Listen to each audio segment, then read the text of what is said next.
नमस्कार दोस्तों, मैं सुरेंद्र पाठक। आज हम आए हैं रेठी गांव में। आज हम रेठी गांव में आपकी मुलाकात कराने वाले हैं अमलेश पटेल जी से।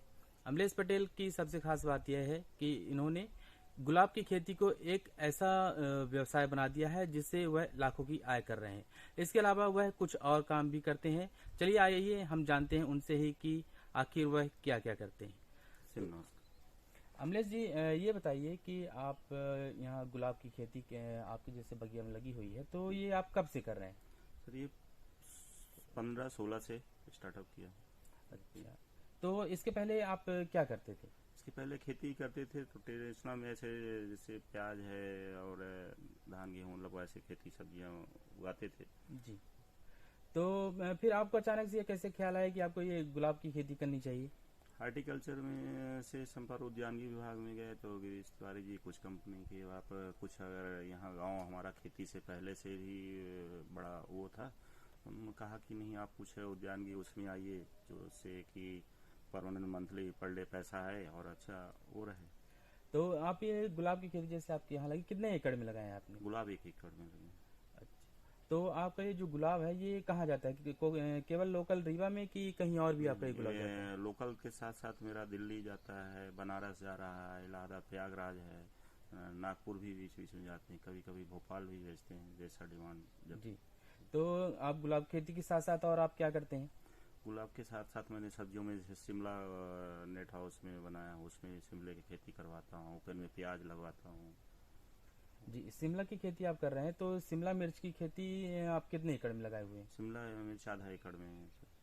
तो जैसे बहुत सारे किसान भी शिमला की खेती करते हैं और अन्य खेतियां भी करते हैं, सब्जी भी लगाते हैं, लेकिन कई बार देखने में आता है कि वो परेशान रहते हैं कि नहीं अच्छी उपज नहीं हुई या फायदा नहीं हुआ। क्या कारण मानते हैं आप? कारण ये जैसे उद्यानिकी में ये संरक्षित खेती में आता है। संरक्षित जैसे किसान जो है तो ओपन में लगाता है तो ठंडियों में शिमला निकल गया तो ठंडियों में रेट नहीं रहा। अब जैसे गर्मियों में शिमले का रेट अब बढ़ना है, अब वो संरक्षित नेट हाउस में ही हो सकता है, जी। ओपन में नहीं हो सकता है, इतना टेम्परेचर आ जाता है। मतलब अगर थोड़ी सी मेहनत ज्यादा की जाए और सकारात्मक सोच के साथ अगर ये काम किया जाए, हार न मानी जाए, तो इस सब्जी और गुलाब की खेती में भी अच्छा फायदा है। जी सर, संरक्षित कम रकबे में ज़्यादा मुनाफा। मतलब हम ओपन में 2 एकड़ में लगाते हैं तो रेट नहीं मिलता और जल्दी वो हो जाता है। इसमें अगर आधा एकड़ में किए तो 5 एकड़ के बराबर बेनिफिट मिल जाता है सर। तो गुलाब हो गया, शिमला हो गया, इसके आपके खेत में वो बिही के काफी पेड़, हाँ, अमरूद के अमरूद काफी पेड़ अमरूद लगे भी हैं। मैंने सर ये उद्यानिकी विभाग से ही मुझे वो दिया गया था कि अब आप अमरूदों को भी खेती करिए इसके साथ। तो मैं 2 एकड़ में अमरूद भी लगवाया इस साल, जो कि काफ़ी अच्छा फल आया। अच्छा, ये अमरूद आपका कहाँ जाता है?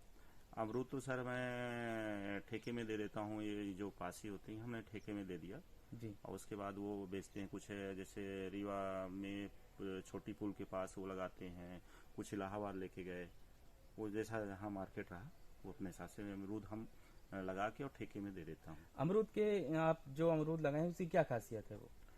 सर इसकी खासियत इलाहाबादी सफ़ेदा मतलब काफ़ी अच्छी देखने में और स्वाद में भी अच्छा उसका स्वाद में अच्छा रहता है। रहता है। तो आप प्याज लगाते हैं, गुलाब लगाते हैं और इसके अलावा शिमला मिर्च, अमरूद, जी कुल मिला के आप खेती को ही अपना जीवन का आधार मानते हैं। जी जी। तो आने वाले समय में आपका कुछ प्लान है कि आप और कुछ नया करना चाहते हैं? हाँ, इसी सेक्टर में और मैं कुछ और खेती में ही जैसे और बढ़ाना चाहेंगे सेक्टर में, और इसी को आय में अपन वो मान के तो और आय बढ़ाना चाहेंगे इसी। आप यहाँ कई लोगों को रोजगार भी दिए होंगे अपने यहाँ। हाँ, यहाँ हमने 4 जोड़े में 2 जोड़े में परमानेंट रखा हूँ, बाकी 4-6 लेबर पर डे मतलब लोकल जो एरिया से आते हैं उनको 4-6 पर डे वो काम देते। गुलाब की खेती से किसान अमरेश जी ने एक यह साबित किया है कि काम कोई भी छोटा या बड़ा नहीं होता। गुलाब की खेती में भी अच्छा फायदा है, अमरूद में भी फायदा है और प्याज की खेती में भी फायदा है। जरूरत है तो अच्छे से मेहनत करने की, हार न मानने। कई बार किसान ऐसा देखने में आता है कि कभी मौसम की दिक्कत आई या आर्थिक दिक्कत आई तो किसान हार मान जाते हैं, लेकिन इन सब विपरीत परिस्थितियों को पार करते हुए अगर किसान अच्छे से प्रयास करे और हार न माने तो निश्चित रूप से उसे सफलता जरूर मिलती है। तो आप ये काफी समय से कर रहे हैं, तो ये पॉली हाउस जैसे आपने लगाया, कुछ प्रशासन ने भी आपको कुछ सहयोग किया हो? हाँ, पॉली हाउस का मेरे को सब्सिडी उद्यानिकी विभाग के थ्रू दी गई थी। जी। जी। तो आप हमारी युवाओं को क्या संदेश देना चाहते हैं ये खेती के संबंध में, जैसे गुलाब हो या अमरूद हो या कोई भी खेती हो, क्या संदेश देना चाहते हैं? फायदा है युवाओं को इसमें? ये चाहते हैं कि जैसे आज के डेट में कम रकबे में संरक्षित खेती करें और शासन भी इसमें अगर सब्सिडी दे तो युवाओं को खेती में आना चाहिए और लाभ का धंधा है और करना चाहिए। दूसरी अपेक्षाओं से ज़्यादा मतलब खेती में आए और कम, जैसे आज के समय में ज़मीनों की शार्टेज हो रही, जो 2 एकड़ 4 एकड़ के काश्तकार हैं उसमें से आधा एकड़ 1 एकड़ संरक्षित खेती में आना चाहिए। बाकी तो ठीक है, 2 एकड़ 3 एकड़ में जो प्याज लगा रहे हैं और कुछ लगाए हैं वो चीज़ है। संरक्षित में आधा एकड़ में सब्जी में आ जाए, आधा एकड़ 1 एकड़ अगर फूलों में आ जाए, जो भी किसान के समर्थन, तो उसमें फ़ायदा अच्छा है। आज के समय में फायदा हर चीज में है, मेहनत सभी में है, जरूरत है तो अच्छे से करने की। कई बार लोग शुरुआत करते हैं, प्रयास भी करते हैं, लेकिन विपरीत परिस्थितियां आती हैं तो वह पीछे हट जाते हैं।